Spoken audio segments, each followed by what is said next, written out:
Assalomu alaykum muhtaram yurtdoshlar, efirda Xorazm 24 informatsion dasturi. Prezidentimizning madaniyat, san'at va adabiyot sohalari xodimlaridan bir guruhni mukofotlash to'g'risidagi farmoni qabul qilindi. Unga ko'ra xorazmlik eldoshlarimiz ham davlatimizning yuksak orden va medallariga sazovor bo'lishdi. Viloyat hokimligida bo'lib o'tgan tadbirda ushbu nufuzli mukofotlar o'z egalariga topshirildi.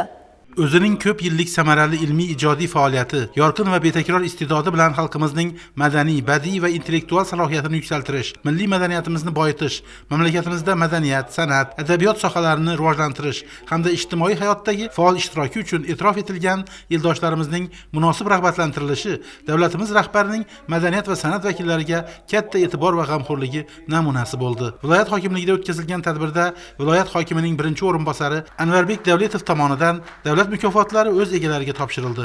Jumladan Xorazm viloyati Qo'g'irchoq teatri direktori Davronbek Otaboyevga fidokorona xizmatlari uchun ordeni, Urganch maqom san'ati ixtisoslashtirilgan maktab-internati direktori xonanda Azamat Otajonov mehnat shuhrati ordeni bilan, Xorazm viloyati ko'zi ojizlar kutubxonasi direktorining o'rinbosari Shuhrat medali bilan taqdirlandi.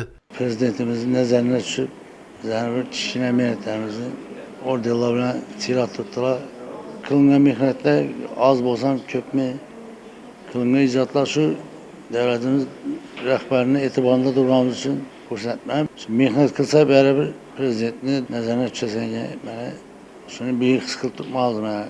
Tadbirda so'zga chiqqanlar tomonidan mukofotlangan eldoshlarimizning xalqimizning boy madaniy merosini asrab avaylash, yangi O'zbekistonning jahon miqyosida targ'ib etishga qo'shgan munosib hissasi yana bir bor e'tirof etildi. Jamiyatimizda o'zaro hamjihatlik, ezgulik va bag'rikenglik tamoyillarini mustahkamlash, yosh iqtidor egalarini qo'llab-quvvatlash, ularning mahorat va qobiliyatlarini ro'yobga chiqarishda ularning xizmatlari katta ekanligi ta'kidlandi.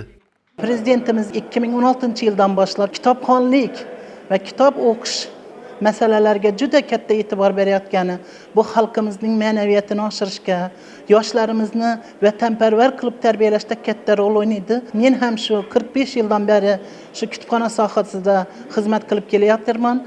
Shuni munosib taqdirlaganlari uchun katta rahmat. Bundan keyin ham shu ishimizni davom qildirib, bundan ham yuksak unvonlarni olishga harakat qilamiz.